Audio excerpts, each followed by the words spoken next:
Okay, so let's shift to the second main topic of your essay, which is what does all this imply about moral responsibility and punishment? So what is Robert Sapolsky's view? Yeah, so this is actually, to me, the more important part Yeah. of this argument, the less abstruse part of it. So Sapolsky in Determined, and this is when I started getting irked by his book, he claims, okay, humans are determined, and because they're determined, all of these concepts we take for granted, such as moral blame, praise, responsibility, are antiquated relics of former superstitions, and we should eliminate them. We should eliminate the concept of punishment, or we should, I mean, not even the concept, but we should eliminate actual forms of punishment because punishment is motivated by these superstitions.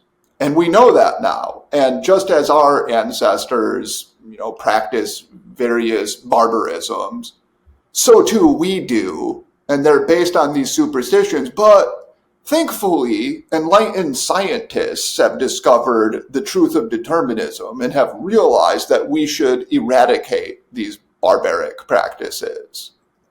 So he's not against all punishment, presumably. Oh, he's against all. So I would say He's against prison and the police. this is what he favors. So he, building on the work of several other philosophers, including Greg Caruso, and I should give props to Greg Caruso, even though I disagree with him. He was on a podcast with me once, and I find him quite enjoyable and thoughtful, but I think he's wrong about this. Yeah. So he has what he calls the quarantine model of criminal justice.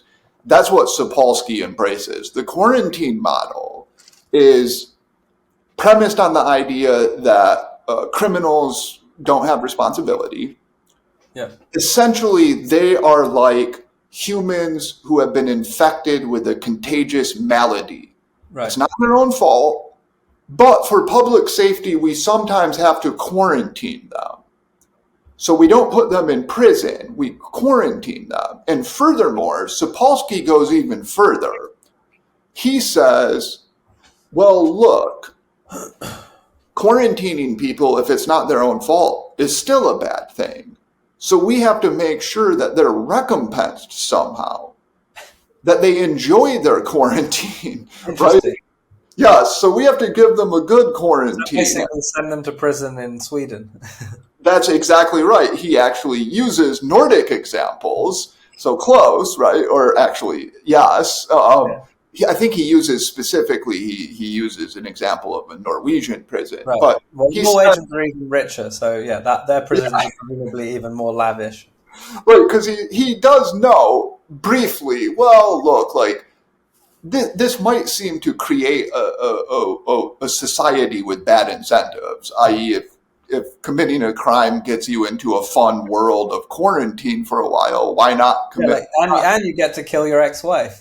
Yeah, exactly. I mean, she's been causing you trouble. Those checks you have to pay her are really piling up. Right. So, yeah, so he's like, okay, well, yeah, that's a worry, but look at Norway. They don't have these problems with recidivism, and their society, their country's not rife with crime. In fact, the U.S. has a much higher crime rate. Therefore, this isn't that much of a problem. Must be the U.S. prison system. Can't think of any other reason why. If only why Norway and the U.S. have different levels of crime and recidivism. Right. But